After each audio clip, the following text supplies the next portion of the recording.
Hello everyone, dear I am Sarthak Kaushik and I welcome you all on this official YouTube channel of Engineers Career Group।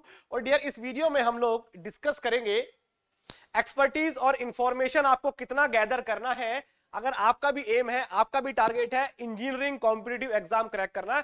जी हाँ, जैसे कि आप जानते हो we have different engineering competitive exams like ESC, GATE, State AJE, SSC JEE, RRB JEE, PSUs exams.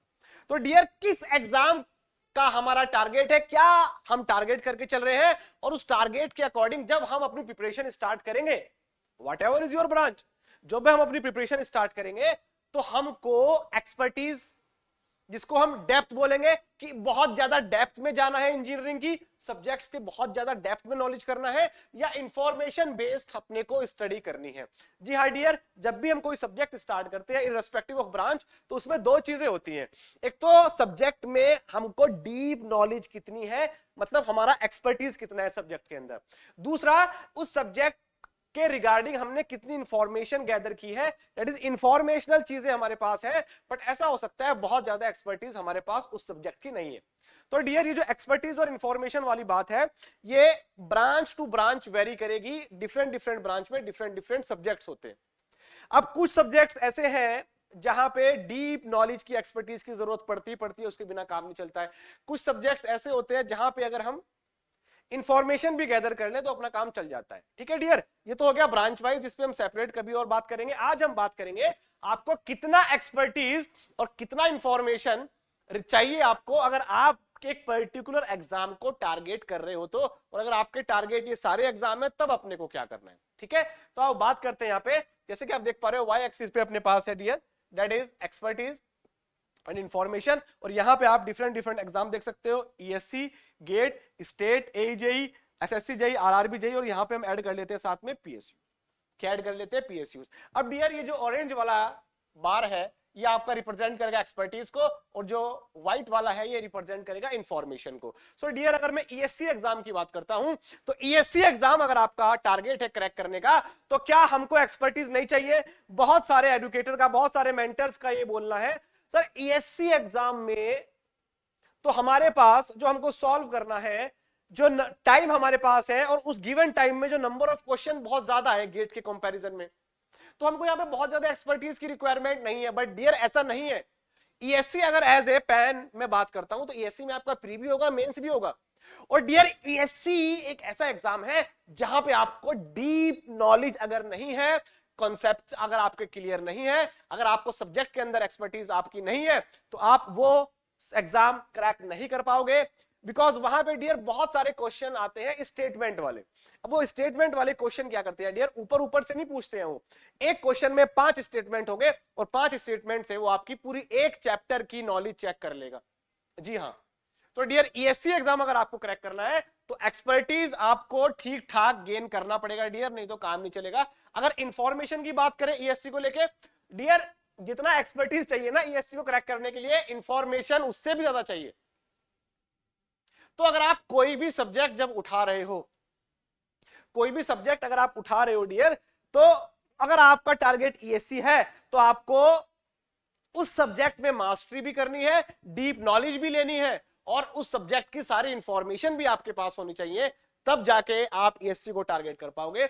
Dear ESC का जो scope है वो इतना ज्यादा हो जाता है कि कुछ भी इंफॉर्मेशनल बेस्ड क्वेश्चन भी बहुत बार यहां पे पूछे जाते हैं।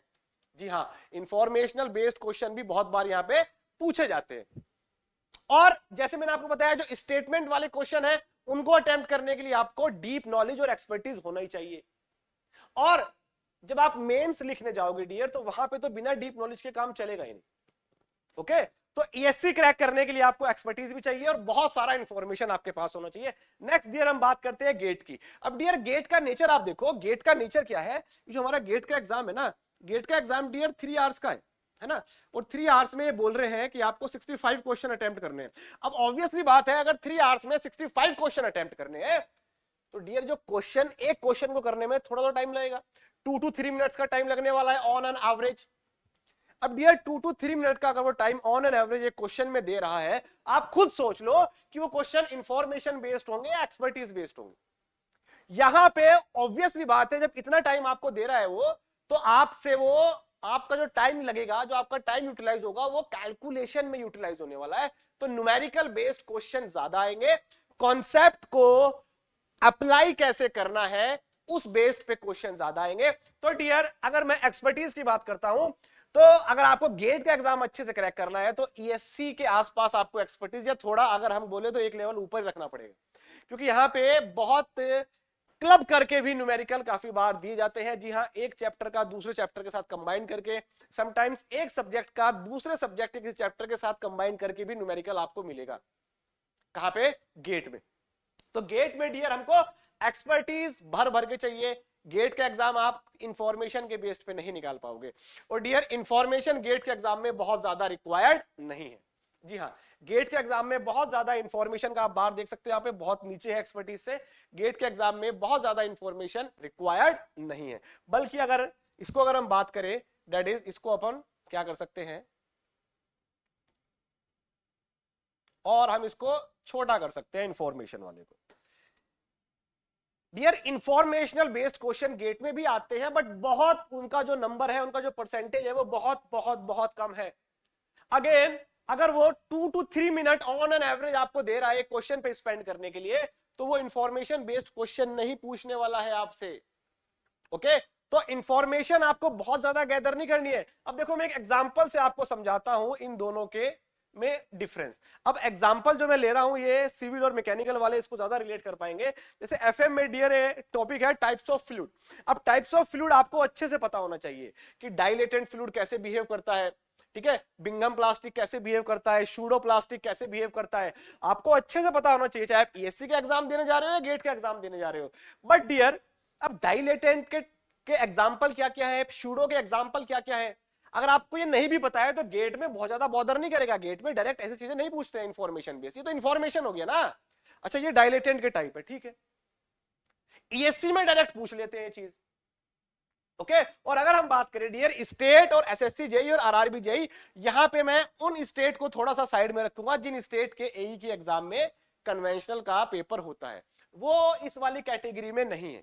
सिर्फ ये ऑब्जेक्टिव पेपर वाले, ये जो कैटेगरी है सिर्फ ऑब्जेक्टिव एग्जाम वाली कैटेगरी है, कन्वेंशनल वाली नहीं है।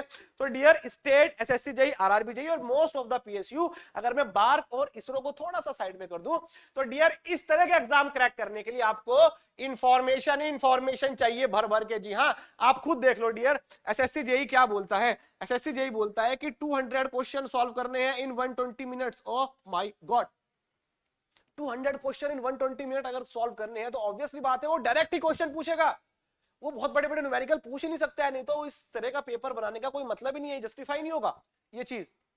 तो इंफॉर्मेशन आपको बहुत ज्यादा गैदर करनी है। कोई भी आप सब्जेक्ट पढ़ने जा रहे हो तो आपको उसके रिगार्डिंग बहुत ज्यादा इंफॉर्मेशन सारा पता होना चाहिए।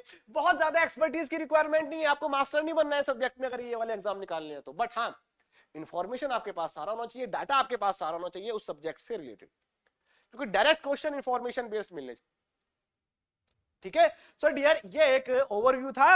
अगर हम डिफरेंट डिफरेंट एग्जाम को टारगेट कर रहे हैं तो आप भी अपना प्रिपरेशन अगर स्टार्ट करना चाह रहे हो तो आपके भी माइंड में होना चाहिए कि जब आप सब्जेक्ट स्टार्ट करोगे आपको बहुत ज्यादा डीप में जाना है या इंफॉर्मेशन गैदर करना। ओके, तो वो जो भी आपका एग्जाम का टारगेट है उसके अकॉर्डिंग आप चूज कर सकते हो।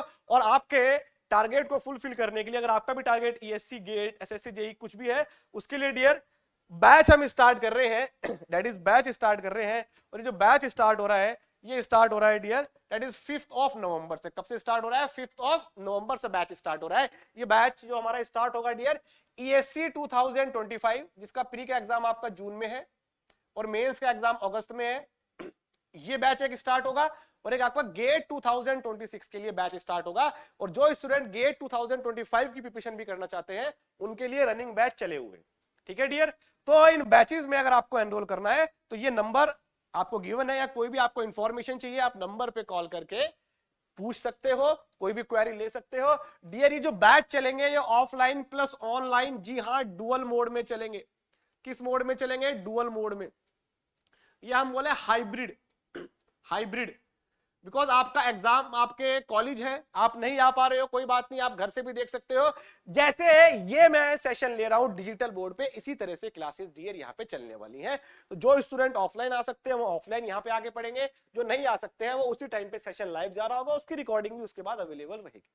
ओके, तो हाइब्रिड मोड पे डियर ये बैच चलने वाला है। अगर आप भी प्रिपेयर करना चाह रहे हो ESC 25 या गेट 26 के लिए, तो ये बैच में आप अनरोल कर सकते हो डियर। और देखो गेट के लिए प्रिपरेशन करने का सही टाइम यही है, 25 के लिए नहीं 26 के लिए बोल रहा हूँ, क्योंकि मैं दोबारा बोल रहा हूं मई जून जुलाई में तो दुनिया स्टार्ट करती है। आपने जितना जल्दी स्टार्ट कर लोगे आप भीड़ से उतना ही अलग हो जाओगे। ठीक है, हो सकता है आपका अभी एग्जाम हो, दिसंबर में आपका एग्जाम हो, कोई बात नहीं, एग्जाम के लिए आप 15-20 दिन का ब्रेक ले सकते हो, लेकिन फिर आप अपनी कंटिन्यू प्रिपरेशन रखोगे तो डियर बहुत बेनिफिट मिलेगा, आप बहुत सारे स्टूडेंट से आगे निकल जाओगे। तो डियर ये बैच स्टार्ट हो रहा है 5 नवंबर से। तो कोई भी क्वेरी, कोई भी आपको डाउट हो, इस नंबर पे कॉल करके आप पूछ सकते होगे। तो डियर इस वीडियो में इतना ही, मिलते हैं नेक्स्ट सेशन में। Thank you very much.